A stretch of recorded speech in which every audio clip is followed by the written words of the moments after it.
Close your eyes for a moment and imagine this. You have an email list of thousands of decision makers who enjoy reading your emails each week. When you launch a new product or service, you know that hundreds of them will click on the link you sent them, and you will have dozens of them calling you, becoming new customers. You can practically predict the revenue it will bring you, and it's a lot of revenue. Okay, you can open your eyes again. What I just told you is daily reality for companies just like yours, and it's called content marketing. Or better, content marketing is the car to get you to this promised land. I have noticed you're not doing any content marketing on your company website. No or almost no blog, no ebooks or white papers, no video channel, no podcast. Maybe you would like to get into content marketing but don't know where to start. Well, you've come to the right place. Hi, I'm Michael Bohannes. I'm the CEO and founder of Content 360, and over the years, we have helped many clients to improve their content marketing and make it more effective. In this presentation, I'm going to share with you the 7 most important principles of content marketing that has served my clients well and allowed them to get to 20% and more of business coming from that source. I'm going to share with you the biggest mistakes B2B companies make in content marketing and what mindset and attitude you need to have if you want to be successful in content marketing, and in what way this mindset is different from all other forms of lead generation. Most B2B companies focus on these 4 things to drive new leads. They look at word of mouth, outbound prospecting, going to trade shows, and paying for advertising. Setting aside word of mouth, which is great but unpredictable, these methods have one main problem. The effect of these methods is short-lived. That is true for outbound prospecting, that is true for advertising, and that is true for attending trade shows. Once you stop doing that, the leads dry up.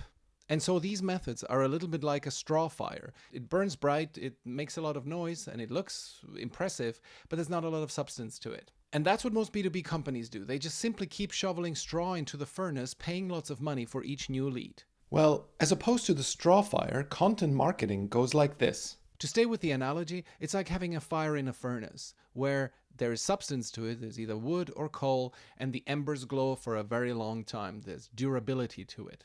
Because it's a fact, if you're in B2B and less than 20% of your business originates from content marketing, you are missing out. This is the CEO of GoSquared who had a chance to interview a couple of months ago, and he said paying for advertising is like renting. Content marketing is like building and owning a house. And GoSquared is incredible because at least 50% of their business originates from their blog, which they have been running since 2010. Similarly, Basecamp, David Heinemeier Hansson, I had a chance to talk to him for my podcast, and he said that the books that he and his co-founder Jason Fried produce, you can see them here on the screen, that these books are an integral part of Basecamp's marketing, and they have been focusing on building an audience. Basecamp sell at $99 a month, and they don't do any paid advertising. Practically their whole marketing is in their books that they are putting out. Or take Consulting.com, an online education company. They show their monthly sales volume by source, and there you can see that 20% of their revenue comes from list farming, and that is essentially just another word for content. They create new content and then send it to their email list. There are practically no industries, especially in B2B, where content marketing doesn't work. But it does take a few changes to make content marketing work to a point where it can drive at least 20% of your business for you. What are the 7 things you need to have in place in your business to be successful with content marketing? Well, let's look at a definition first. Content marketing is the process of turning strangers into customers and promoters by giving them valuable content they like. So if we look at the transition from stranger to promoter, what is this process? So the whole world is a lot of people, and some of them would be receptive to your message. Now you can get them through paid traffic, partnerships, SEO, social referrals. You can get them to your website and they become a first-time visitor, hopefully a repeated visitor if you do it well. And that is, we call that the zone of attraction, to get them to your website or any other content asset that you may have. And then comes the crucial point where you get their contact details, either through pop-ups, forms, landing pages, and so on, to generate a lead out of them. Without a contact detail, there's no lead. And at this point, it's an unqualified lead. And over time, through segmentation, emails, and sales, you qualify them and turn them hopefully into a customer. And then through incentives to promote over deliver and delight, you turn them into a promoter and they will drive again new traffic and the cycle starts again. And that is what we call the zone of conversion, converting them from a visitor to lead to customer to promoter. So that is what it looks like. And here are the 7 most important things to have in place to be successful in content marketing. This is what we've learned over the years. Number 1, have the right mindset. That's probably the most important one I can share with you straight away. What do I mean with mindset? There's several principles that you need to have in place in order to be successful in content marketing. The first one is honesty. Companies who do great content marketing level with their audience and speak to them like normal people. They don't try to bamboozle them into purchases they later regret. Then the next one is authenticity. It's a big challenge even for an individual, for example, an author or a comedian, to find their voice. All the more difficult it is for a company to find its voice. And the company comprises of many individuals. Each have their preferences, biases, and aspirations. So a great content marketer does just that. They find the company's voice, they codify it, and maintain it over years. And then there's generosity. The best attitude for content marketing is to not expect anything in return in the one-to-one relationship. You have to expect something in return when it comes to the aggregate effect. So you'd want to have content marketing have a positive ROI. But on a one-to-one level, be as generous as you can, provide great informational value. Even if somebody's unlikely to buy, you build a reputation with them and they will refer their friends. And these 3 principles may require a mindset change in your organization, depending on how things run now. So one is changing attitudes. Sometimes when you're considering a topic for a blog post or a book, you may be tempted to think, well, this is proprietary insight. We kind of sell this stuff. I don't want to just put that on the blog. I would suggest to you that you question that impulse. In most cases, you can safely share your expertise. Usually, the really valuable insight will bring the best kind of traffic and lead to business. And then this is a really interesting one. You have to think a bit like a publisher and a story hunter. You constantly have to be on the lookout for stories for your content, be that a blog, be that a podcast, and so on. Now imagine this. Let's assume you work in the HR space. Let's say you have an HR tech company. 2 clients mentioned to you on separate occasions that for them, hiring is an art and not a science, which is, let's say, a view that you disagree with, okay? So the old reaction would have been to, if you have a good relationship with that person, to politely debate with them, maybe trying to convert them to your viewpoint, and that's it. In the new world where you're doing content marketing, you have to view this as an interesting insight that you can argue against, but also, since they hold this viewpoint, it's a good chance that they will click on an article that contradicts them. You have just found yourself a great topic to write about. Let's say we can give it the working title, 7 Ways How You Can Turn Hiring from Art to Science. Because these people are interested in the subject and in the topic of, is it an art or a science, it's a high likelihood that they will click on it. Number 2, create content that serves the audience. That sounds pretty straightforward, but I see many companies who don't do that well. Let's look at an example of, it's not a real company, I came up with it, but it pretty much exemplifies what most companies do wrong here. So this is a fake company I created called Sprocket and Tweed, and they sell sprockets and tweed. And on their blog, you can see what this company likes about our sprockets and pictures from our office party. And 5 reasons every housewife needs Sprocket and tweed. And product news, the Sprocket 2017 is out. You see, I did that a year ago. Spotlight on design, tweet through the times, and so on. Like very self-centered. It's about the company, it's about the product. And most of these topics are absolutely uninteresting to the audience of this company. They need to be writing about stuff that their audience cares about. And these are not topics that they do care about. So how do you find out what your company needs? Well, approach your content like you would approach a product launch. You need to find content market fit. You will not probably hit it right away, but it's an exploratory endeavor. You have to research. Ask 10 customers as you're leaving a meeting, hey, what are the best professional blogs that you read? What are the topics that interest you on a regular basis? And then launch and iterate. You have to put stuff out there and observe what works. Number 3, invest in promotion. Especially in the beginning when you don't have an audience yet, you cannot expect that people will just simply come. Now, this is an article I wrote. You can find it. Just Google the words ADP Content 360. And this is about a company who have created a series of white papers, and then they promoted them by paying for advertising and got people to their website to download them and then as I described in the process above, made them into customers and promoters. So especially in the beginning, you will need to spend in promoting your content. The more you spend, the more results you will have. Well, you may say, well, we already paid for producing the content. It's like it's even more expensive. We have to promote it now? What the hell? Well, if you look at it from a lead acquisition cost standpoint, you will have a certain number that you usually spend to acquire leads. When you go to a conference, let's say you pay $20,000 to go to this conference, well, and you have a certain expectation that you will get 5 to 10 great leads out of that. So you have your number that is normally the lead acquisition cost, and you assign a certain probability to it that it will turn into a customer. Well, the same thing works in content marketing. You simply aggregate the cost of the content production, and then you add a little bit for content promotion, and you divide it through the expected number of customers. Now, initially, of course, this is very difficult to calculate because you have to estimate a little bit, but the principle should be the same. Let's say you would pay $10,000 to produce a new bank of content. Well, spend $5,000 on promoting it, and then see after 6-12 months, you will see, okay, you got 10 customers out of that. You spend $15,000, you got 10 customers, great. You got a customer acquisition cost of $1,500.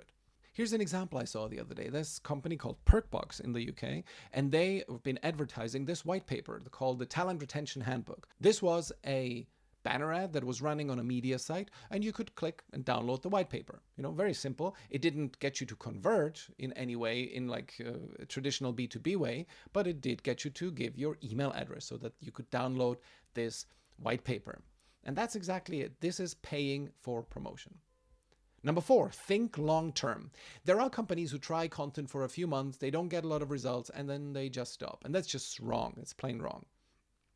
There's a few rules for long-term thinking. First of all, just by default, don't expect any results in the first 6 months. ADP, the company I mentioned before, they had results much faster, but because they put a lot of money into promotion. Initially, you can view audience building as a proxy for business. You can always check on LinkedIn if you are getting the right kinds of people.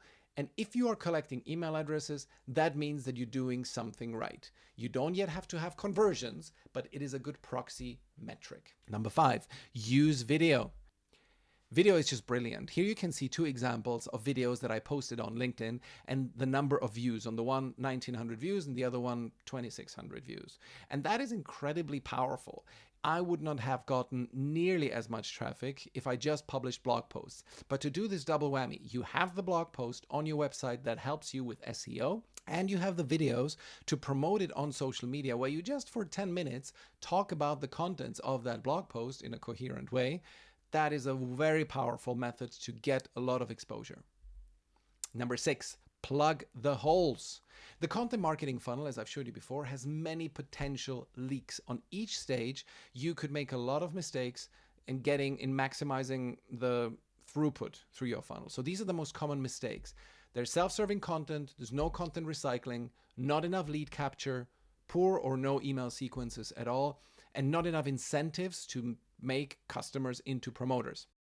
Let's look into them a little bit more in detail. So one of the common holes in content marketing is no repurposing of content for social media. These 2 tweets are different, they look different, but they both lead to the same article, especially because the article is about counterintuitive social media mistakes. You can make each of these mistakes its own tweet. And that is something that companies don't really use. They just put out one tweet for a piece of content, and then they just stop or maybe just tweet about it in the same way 1 week later. That's not good. You can repurpose your content. Number 2, not enough email capture opportunities. This is a funny video I saw the other day on Twitter, so it's good to have that run in the background. Of course, you can overdo it. Email capturing can be indeed annoying for the user, and all these interactions that you have on websites can be quite unpleasant. But there are companies who have absolutely nothing on their site to subscribe. Like, if you already are putting out content, why don't you allow people to give people the opportunity to subscribe to your content? The thing is, email subscription still works no matter what the skeptics say. And for more on this, you can look up my blog post on the topic. You can Google collect email content 360, content with a K, and you will find this blog post about collecting website visitor email addresses like a pro. The third mistakes a company make when it comes to content marketing is no regular emailing. I mean, it doesn't have to be elaborate with HTML and all that stuff, but a simple, friendly email that summarizes the key takeaways of your latest piece of content is all that you need. So this is an example on the right-hand side from a business guru that I follow, and that's his email. Nothing fancy there. He just, writes to me like a normal human would be writing to another. And then finally, one of the mistakes that companies make is that there's no focus on conversion. They just send you newsletters, but there's not enough of an emphasis to get people and move them along the funnel, to understand where I am in the funnel, and then to move me along. So the purpose of content marketing is to convert your audience into customers. You have to regularly observe who on your list is opening most emails and clicking on the links. And chances are they are open at some point to have the sales conversation. Number 7 and final point, think outside your product box. You may feel you're selling a boring product, something that you cannot really write much about, but that is a wrong way of thinking. Think audience, not the product. This is a great example what I mean here. Michelin made tires. Obviously, they still make tires. And at the turn of the 19th to the 20th century, their customers were mainly rich people. They didn't write about tires. What did they write about? Well, they thought what our audience likes. And the audience obviously liked traveling because the car allowed them to travel. So they created the Guide Michelin. It doesn't have anything to do with tires, but it became a great piece of content marketing for them. Why? Because it thinks about the audience and what they like rather than just what the company offers. The content is about restaurants and points of interest. Similarly, a company called Groove, they sell help desk software, but their content is about the struggles of small and medium companies. They don't write about help desk matters only because it's a little bit boring. Do you see the pattern? It's always worth reminding ourselves. It's great content marketing is about what the audience wants. It's like a Venn diagram of stuff that you know and stuff your audience is interested in. There's a bunch of things that you know that simply is not interesting to your audience. Like I mentioned some of them before. And then there's also some stuff that your audience is interested in that you cannot really contribute. I mean, it wouldn't be along your brand guidelines if you're like a software company, you start writing about losing weight. There's no real point in that. So the great content marketing happens exactly where these two circles overlap. And importantly, the stuff in the circle on the right is much more important. What your audience is interested in, you can develop yourself there, but you cannot simply take something that you already know and make your audience interested in it. That won't work. You always have to start from the market. So here we are. In summary, have the right mindset, create content that serves the audience, invest in promotion, think long term, use video, plug the holes along the content marketing funnel, and think outside your product box. Think audience rather than product. And we can help you with all of these things. We are Content 360, and we help small B2B companies to grow their business by creating valuable content, building an audience, and gradually converting that audience into paying customers and passionate advocates. We provide 3 service types. One is a content marketing strategy, which can be either a review of what you already have, or we help you set up something from scratch. We do content as a service. Sometimes you just don't have the bandwidth to do all the content in-house. Then you can use us for that. And then there is the Thought Leadership book. Here we create an entire printed book with the company's most interesting content. This gives them an advantage in a content marketplace that in B2B is mainly focused on online content. Having something physical to hand out at conferences and in sales meetings is a big competitive advantage, and your customers will remember you for it. The next step is that we simply jump on the phone and have a strategy session and discuss your options. We'll talk about your current acquisition methods and how we can best fit content marketing in there. What kind of formats, what kind of content you should be producing, and so on. So fill out the form below this video and schedule your free 30-minute strategy session. Just pick a day and a time, share your phone number or Skype ID, and I will call you at the time you've chosen. And one last point, remember this, the effect of these traditional outbound methods like prospecting and buying ads and going to fairs and conferences, all of that fades very, very quickly. Well, this is what it looks like with content. And you will say, well, that's not the upward curve you showed before. That is true. if you look at it only from one piece of content point of view. But if you stack those pieces on top of each other, this is what you get. So this is why James Gill told me that content marketing is like building a house. Because yes, of course, every single blog post fades in its effect, but you are building something. You're building a content asset. And if you do all the right things and don't have a leaky bucket and do it with the right attitude, you will grow your leads. And you will then be able to get to this promised land that we outlined in the beginning. That place where you have thousands or maybe tens of thousands of prospective customers in your email list. You send them an email and boom, out come plenty of new customers and upsells. So fill out the form below and schedule a short call. Here's how you can reach me via email beforehand, and I very much look forward to hearing from you.